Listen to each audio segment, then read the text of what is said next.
ജയ് പോയതോടുകൂടി മീനു ആദ്യം ചിന്തിച്ചത് ജയ്യെക്കുറിച്ച് അറിയണമെന്നായിരുന്നു.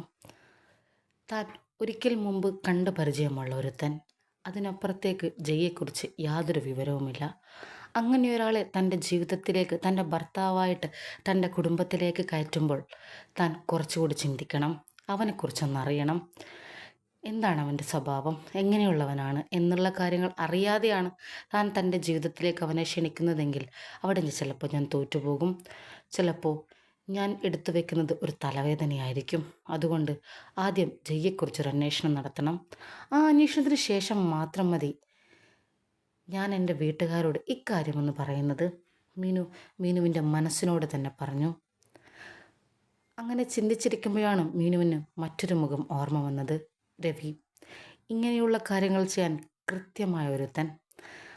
വിത്തിൻ സെക്കൻഡുകൾ കൊണ്ട് ആളെക്കുറിച്ചുള്ള മുഴുവൻ ഡീറ്റെയിൽസും കയ്യിൽ കിട്ടും. അതാണ് രവിയുടെ പവർ. ഒന്നും ചിന്തിക്കാതെ മീനു രവിയെ വിളിച്ചു. മീനുവിൻ്റെ പ്രതീക്ഷിക്കാത്ത ഫോൺ കോൾ കണ്ടതുകൊണ്ട് തന്നെ രവി പെട്ടെന്ന് ഫോൺ എടുത്തു. ഹലോ മീനു, എവിടെ ഇത്? പിന്നെ തന്നെ കണ്ടേയില്ലല്ലോ. രവിയുടെ കുശലാന്വേഷണം. ഞാനും കുറച്ച് തിരക്കിലായിപ്പോയി. എന്തൊക്കെയുണ്ട് വിശേഷങ്ങൾ? ഈയുള്ളവനെ വിളിക്കാൻ മാത്രം എന്താണാവോ കാര്യം? പണിയറിയാവുന്നവനെ പണിക്കാവശ്യമുള്ളപ്പോഴല്ലേ വിളിക്കാൻ പറ്റുള്ളൂ. അങ്ങനെ പറയൂ, എന്താണാവോ ആവശ്യം? അവൻ ഒരു കുശലാന്വേഷണ രീതിയിൽ തന്നെ കാര്യങ്ങൾ ചോദിച്ചു. ഞാൻ നിനക്ക് വാട്സപ്പിൽ ഒരു ഫോട്ടോ അയക്കാം. അയാളെക്കുറിച്ചുള്ള ഒരു ഫുൾ ഡീറ്റെയിൽസ് വേണം എനിക്ക്. ഓക്കെ, എന്താണ് കാര്യം? അത് പറഞ്ഞാൽ കുറച്ചുകൂടി ഈസി ആയിരുന്നു. വേറൊന്നുമില്ലടാ, ഒരു വിവാഹ പ്രപ്പോസൽ, അതിന് വേണ്ടിയിട്ടാണ്. ഓക്കെ, അപ്പം നീ ഫോട്ടോ അയക്ക്, ഞാൻ നോക്കട്ടെ. ശരി, ഞാൻ ഫോട്ടോ അയക്കാം, നീ ഒന്ന് ചെക്ക് ചെയ്യണേ. എന്നിട്ട് എത്രയും പെട്ടെന്ന് കിട്ടുമോ അത്രയും പെട്ടെന്ന് വേണം. എത്രയും പെട്ടെന്ന് വെച്ചാൽ അത്രയും അർജൻറ്റാണ്. അതെ, അത്രയ്ക്ക് അർജൻറ്റാണ്. എന്നാൽ ശരി, പെട്ടെന്നാക്കിയേക്കാം. നമ്മുടെ നാട്ടിലുള്ളവനാണോ അതോ നമ്മൾ ഒരുപാട് അന്വേഷിക്കണോ? നമ്മുടെ നാട്ടിൽ തന്നെ ഉള്ളതാണ്. നീ ഒന്ന് അന്വേഷിച്ച് നിൽക്കേ.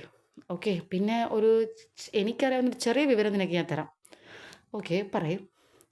അതായത് ഈ അടുത്തുള്ള സൂപ്പർ മാർക്കറ്റിലാണ് അവൻ്റെ ജോലി എന്നറിയാം. ഈ അടുത്തുള്ള സൂപ്പർ മാർക്കറ്റോ? ഈ അടുത്ത് നമ്മൾ ഒരു സൂപ്പർ മാർക്കറ്റല്ലേ ഉള്ളൂ, അത് നിൻ്റെ കുടുംബക്കാരുടെ അല്ലേ? അതങ്ങനെ ഒരു സംഭവം ഉണ്ടല്ലേ. അപ്പോൾ പിന്നെ നിനക്ക് അന്വേഷിക്കാൻ എളുപ്പമല്ലേ, അവിടെ അന്വേഷിച്ചാൽ പോരെ? വേറെ സൂപ്പർ മാർക്കറ്റ് ഈ ഏരിയയിലില്ല? ഇല്ലടി, അത് മാത്രമേ ഉള്ളൂ. നിൻ്റെ കുടുംബസ്വത്തിൽ പണിയെടുക്കുന്നവനെക്കുറിച്ച് നീ എന്തിനാണ് എന്നെ അന്വേഷിക്കുന്നത്? നീ തന്നെ ഒന്ന് അന്വേഷിക്കേ. എനിക്കിപ്പോൾ അന്വേഷിക്കാനൊന്നും സമയമില്ല. ഞാൻ എന്തായാലും നിനക്ക് ഫോട്ടോ അയക്കാം. പേര് ജയ്. അന്വേഷിച്ച് എത്രയും പെട്ടെന്ന് ഡീറ്റെയിൽസ് തരിക. ഓക്കെ? എന്നാൽ ശരി ശരി, ഞാൻ അന്വേഷിച്ചിട്ട് പറയാം. Okay okay. മീനു ഒരല്പം സമാധാനമായി. എന്തായാലും അവനെക്കുറിച്ചൊരു അന്വേഷണം, അത് കയ്യിൽ കിട്ടുന്നതോടെ ധൈര്യമായിട്ട് ഓക്കെ ആണെങ്കിൽ വീട്ടിൽ കാര്യം പറയാം. അതോടെ എല്ലാം ശരിയാവും. വീട്ടുകാർ ഒരുപാട് വർഷങ്ങളായി തന്നെ പ്രതിസന്ധിയിലാക്കുന്ന പ്രശ്നത്തിന് സമാപനം, തൻ്റെ വിവാഹം. ഇനി ജീവിതത്തിൽ ഒരിക്കലും ആ വാക്ക് തനിക്ക് കേൾക്കേണ്ടി വരില്ല. ആശ്വാസത്തോടെ മീനു തൻ്റെ കസേരയിലിരുന്നു. ഹോസ്പിറ്റലിൽ നിന്നിറങ്ങിയ ജയ് ആലോചിച്ചു കൊണ്ടിരിക്കുന്നത് മറ്റൊരു വലിയ കാര്യമായിരുന്നു. താനെടുത്ത ഒരു തീരുമാനം, അത് തൻ്റെ ജീവിതത്തിൽ പുതിയ വല്ല പ്രശ്നത്തിനുമുള്ള തുടക്കമായിരിക്കുമോ, അതോ എല്ലാം സമാധാനത്തിലെത്തുമോ? ജയ്ക്ക് എത്ര ആലോചിച്ചിട്ടും കൃത്യമായിട്ടൊരു ഉത്തരം അതിന് നൽകാൻ സാധിച്ചില്ല. തൻ്റെ അച്ഛൻ്റെയും അമ്മയുടെയും സന്തോഷത്തിന് വേണ്ടി താൻ എടുക്കുന്ന ഈ തീരുമാനം തെറ്റായി പോകുമോ? ഈ ഒരു തീരുമാനം കൊണ്ട് ചിലപ്പോൾ തൻ്റെ ജീവിതം ഇല്ലാതാവുമോ? ഒരു എത്തും പിടിയും കിട്ടുന്നില്ലല്ലോ. ജയ് വളരെ അസ്വസ്ഥനായിരുന്നു. ജീവിതത്തിലെ എല്ലാ കാര്യങ്ങളും കൃത്യമായിട്ട് ആലോചിച്ച് മാത്രമേ ജയ് തീരുമാനമെടുക്കാറുള്ളൂ. അങ്ങനെയുള്ള ജയ്ക്ക് ഈ തീരുമാനത്തിന് ഒരു ഉത്തരം കിട്ടാതെ തൻ്റെ മനസ്സ് വല്ലാണ്ട് ഇടറുന്നുണ്ടെന്ന് ജയ്ക്ക് തോന്നി. ആ ഇടർച്ച ജയുടെ ജീവിതത്തിൽ മുന്നോട്ടുണ്ടാവുമോ എന്നുള്ള ഭയം പോലും ജയിലുണ്ടായി. എങ്കിലും വെച്ച കാല് പിന്നോട്ട് വയ്ക്കാൻ ജയ്ക്ക് തോന്നിയില്ല. കാരണം ഇപ്പോൾ ഇത് തൻ്റെ ആവശ്യമാണ്. വീട്ടുകാരുടെ കണ്ണിൽ പൊടിയിടാൻ തനിക്കൊരു ഭാര്യയെ വേണം. എന്നാൽ അവൾ തൻ്റെ ബാധ്യതയാവാനും പാടില്ല. അങ്ങനെ ചിന്തിക്കുമ്പോൾ ഏറ്റവും നല്ല ഓപ്ഷൻ ഇത് തന്നെയാണ്. വീട്ടുകാർക്ക് വേണ്ടി വിവാഹം നടക്കും. അവൾ ഒരിക്കലും തൻ്റെ ബാധ്യതയെ തൻ്റെ ജീവിതത്തിൽ കൂടെ ഉണ്ടാവില്ല. ഇതിനേക്കാൾ നല്ലൊരു അവസരം എനിക്കിനി കിട്ടില്ല. ഈ അവസരം ഒരുപാട് ചിന്തിക്കാതെ ഉപയോഗപ്പെടുത്തുന്നതാണ് നല്ലതെന്ന് തോന്നുന്നു. പക്ഷേ മീനു എന്ന പണക്കാരി പെണ്ണ് അത് തന്നെ വല്ലാണ്ട് ചിന്തിപ്പിക്കുന്നു. താൻ ഇതുവരെ സ്വപ്നം പോലും കാണാത്തൊരു ജീവിതം അതായിരിക്കും ആ പണക്കാരി പെണ്ണിൻ്റേത്. അവൾ തൻ്റെ ജീവിതത്തിലേക്ക് വരുമ്പോൾ എന്തൊക്കെയായിരിക്കും ഞാൻ അനുഭവിക്കേണ്ടി വരുന്നത്? അങ്ങനെ 1000 ചിന്തകൾ ജയെ വീണ്ടും വീണ്ടും അലട്ടിക്കൊണ്ടിരുന്നു. ഈ തീരുമാനത്തിൻ്റെ തെറ്റും ശരിയും എത്ര ആലോചിച്ചിട്ടും ജയ്ക്ക് ഉത്തരം കിട്ടാതെയായി. 2 ദിവസങ്ങൾക്ക് ശേഷം മീനു കാത്തിരിക്കുകയാണ് രവിയുടെ ഫോൺ കോളിനായിട്ട്. ആ കാത്തിരിപ്പിന് വിരാമമിട്ടുകൊണ്ട് രവിയുടെ ഫോൺ കോൾ. എന്തായി? എവിടം വരെ എത്തി? എല്ലാ ഡീറ്റെയിൽസും കിട്ടിയോ? ആകാംക്ഷയോടെ ഫോണെടുത്ത് ഹലോ പറയുന്നതിന് മുമ്പ് തന്നെ മീനു ചോദിച്ചു. എന്തോ നാടി, നീ നിൻ്റെ മകൾക്ക് കെട്ടിക്കാൻ വല്ല പരിപാടിയാണോ? അല്ല. അല്ലെങ്കിൽ നിൻ്റെ മകൾക്കല്ലെന്ന് എനിക്കറിയാം. ആർക്കാണെന്ന് പറയാ? അത് എൻ്റെ ഒരു ഫ്രണ്ടിൻ്റെ മകളുടെ കാര്യമാണ്. അവൾക്ക് ഇഷ്ടമായെന്ന് പറഞ്ഞു, അതുകൊണ്ടാണ്. അങ്ങനെ. എന്തായി? ചെറുക്കൻ കൊള്ളാവോ? ചെറുക്കനൊക്കെ ഓക്കെ, പെർഫെക്റ്റ്. സത്യമായിട്ടും? സാമ്പത്തികമായിട്ടൊന്നും കയ്യിലില്ല, ബാക്കിയൊക്കെ ഓക്കെ. പേരിന് പറയാൻ വലിയ കുടുംബമൊന്നുമില്ല. അവരിപ്പോൾ ഇവിടെ താമസം തുടങ്ങിയതാണ്. ഏകദേശം ഒരു 5 വർഷമായി ഈ നാട്ടിൽ വന്നിട്ട്. ഇതിന് മുമ്പ് എവിടെ ഉണ്ടായിരുന്നു എന്നുള്ള ഒരു ഡീറ്റെയിൽസ് അന്വേഷിക്കാൻ പറ്റിയിട്ടില്ല. അതിന് കുറച്ചുകൂടി സമയം വേണം. അങ്ങനെ. ഈ 5 വർഷത്തിൽ ഇവിടെ വന്നിട്ട് ചെറുക്കൻ എങ്ങനെയാണെന്നുള്ള കാര്യം ഞാൻ പറഞ്ഞുതരാം. പറയും. ചെറുക്കനെ കുറിച്ച് സൂപ്പർ മാർക്കറ്റിൽ തന്നെ ഒരു അന്വേഷണം നടത്തി. എല്ലാവർക്കും വളരെ നല്ല അഭിപ്രായമാണ്. നല്ല പയ്യൻ, നല്ല സ്വഭാവം, സ്നേഹവും കാരുണ്യം ഒക്കെയുള്ള ഒരുത്തൻ.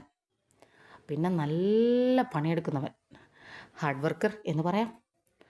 അധ്വാനിക്കാൻ ഒരു മടിയുമില്ല, ഏത് ജോലിയും ചെയ്യും, നല്ല വൃത്തിക്കും വെടുപ്പിനും.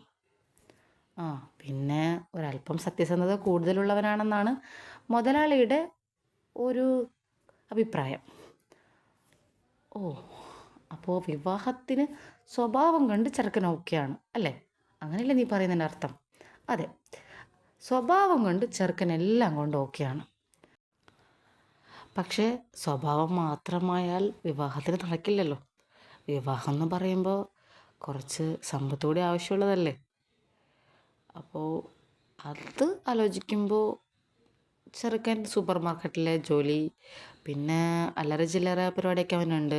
നിൻ്റെ കൂടെ സിനിമയിൽ അഭിനയിച്ചത്, പിന്നെ റിയൽ എസ്റ്റേറ്റ്, അങ്ങനെയുള്ള അറിയാവുന്ന എല്ലാ പണികളും അവൻ ചെയ്യുന്നുണ്ട് എന്നാണ് എനിക്ക് വിവരം കിട്ടിയത്. എന്തോ ഓൺലൈൻ ഡ്രസ്സിങ് ബിസിനസ്, അങ്ങനെ കുറച്ച് കാര്യങ്ങളൊക്കെ എങ്ങനെയെങ്കിലും ഇൻകം ഉണ്ടാക്കുന്ന പരിപാടികളൊക്കെ ചെയ്യുന്നുണ്ട്.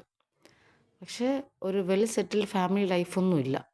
പിന്നെ ഏതോ ഒരു ചെറിയ വാടക വീട്ടിലാണ് ജീവിതം. അങ്ങനെയാണ് കിട്ടിയൊരു വിവരം. എന്താ നീ നോക്കുന്നോ? ഇതിൽ കൂടുതൽ അന്വേഷിക്കാൻ പറ്റിയിട്ടില്ല. ഇത്രയാണ് കിട്ടിയ വിവരം. നിനക്ക് ഓക്കെയാവോ? മതിയോ? കൂടുതൽ അന്വേഷിക്കണോ? മതി. നമുക്കിപ്പോൾ ചെറുക്കനൊരു സ്വഭാവം അറിയണമെന്നല്ലേ ഉള്ളൂ, വേറൊന്നും പ്രോബ്ലം അല്ല. അല്ല, വിവാഹത്തിനാകുമ്പോൾ ഇത് മാത്രം കാര്യമല്ലല്ലോ. അത് കുഴപ്പമില്ല, എനിക്ക് ഇത്രയും ഡീറ്റെയിൽസ് മതി. ഓക്കെ. അപ്പോൾ എന്നാൽ പിന്നെ ഞാൻ വെക്കട്ടെ ഫോണ്? ഓക്കെ. എന്തായാലും കൂടുതൽ അന്വേഷിക്കാൻ പറ്റുകയാണെങ്കിൽ ഞാൻ അന്വേഷിച്ച് പറയാം. ഓക്കേടാ, താങ്ക് യു. ഓക്കെ. അവന് നന്ദിയും പറഞ്ഞ് മീനു ഫോൺ വെച്ചു. സമാധാനമായി. എന്തായാലും ഒരാശ്വാസം. സ്വഭാവം ഓക്കെ, പിന്നെ ബാക്കിയൊന്നും കുഴപ്പമില്ല. സ്വഭാവം ഓക്കെ ആയാൽ 1 കൊല്ലം ധൈര്യമായിട്ട് വീട്ടിൽ കയറ്റാം. 1 കൊല്ലമല്ലേ കയറ്റേണ്ടതുള്ളൂ. അത് കഴിഞ്ഞാൽ പിന്നെ അവൻ എന്തായാലും എനിക്കെന്താ പ്രശ്നം? വീട്ടിൽ അവൻ കയറുന്ന സമയത്ത് സ്വഭാവം ഓക്കെ ആയാൽ മതി. ഇതോടെ ഒരു തലവേദന കഴിഞ്ഞ് കിട്ടുമല്ലോ, അത്രയേ വേണ്ടുള്ളൂ. സ്വഭാവം ഒക്കെ ആയെങ്കിൽ പിന്നെ ഏട്ടന്മാരുടെ എതിർത്ത അഭിപ്രായമൊന്നും പറയാനും പോകുന്നില്ല. ആ, അന്വേഷിക്കുമ്പോൾ എല്ലാവരും ഇത് തന്നെ പറഞ്ഞാൽ മതിയായിരുന്നു ഇവനെക്കുറിച്ച്. അങ്ങനെ വല്ലതും സംഭവിച്ചില്ലെങ്കിൽ ഞാൻ വീണ്ടും പെടും. ഏട്ടന്മാർക്ക് ബോധ്യപ്പെട്ടില്ലെങ്കിൽ അവർ വീണ്ടും എനിക്കിട്ടുള്ള പണിയുമായിട്ട് വരും. ദൈവങ്ങളെ ഒന്ന് കാത്തോളണേ. വീട്ടുകാർക്ക് ബോധ്യപ്പെടുന്നൊരവസ്ഥയിലേക്ക് പറഞ്ഞു ഫലിപ്പിക്കാനുള്ള ഒരു നാവ് എനിക്ക് തരണേ. അത്രയേ എനിക്ക് പ്രാർത്ഥിക്കാനുള്ളൂ. ഏട്ടന്മാർക്ക് ജയെ ഇഷ്ടപ്പെടണേ, വിവാഹം നടക്കണേ. അതോടെ എൻ്റെ ഏറ്റവും വലിയ തലവേദന ഒന്ന് തീർന്നു കിട്ടണേ. ജയ് യെക്കുറിച്ച് ചിന്തിക്കുമ്പോൾ തന്നെ മനസ്സിന് വല്ലാത്ത ആശ്വാസം തോന്നുന്നുണ്ട്. അതുകൊണ്ടാണ് ദൈവങ്ങളെ കാത്തോളണേ. മനസ്സിൽ ആത്മാർത്ഥമായിട്ട് മീനു പ്രാർത്ഥിച്ചു. പ്രാർത്ഥന കേൾക്കണേ, അത്രേ പറയാനുള്ളൂ. മീനു ഒരല്പം സ്വയം ചിരിച്ചു. താൻ എന്തോ വിചാരിച്ച കാര്യം, അല്ലെങ്കിൽ താൻ ലക്ഷ്യം വെച്ചൊരു കാര്യം നേടിയെടുത്തതിൻ്റെ ഒരു സന്തോഷം അത് മീനു അനുഭവിച്ചു.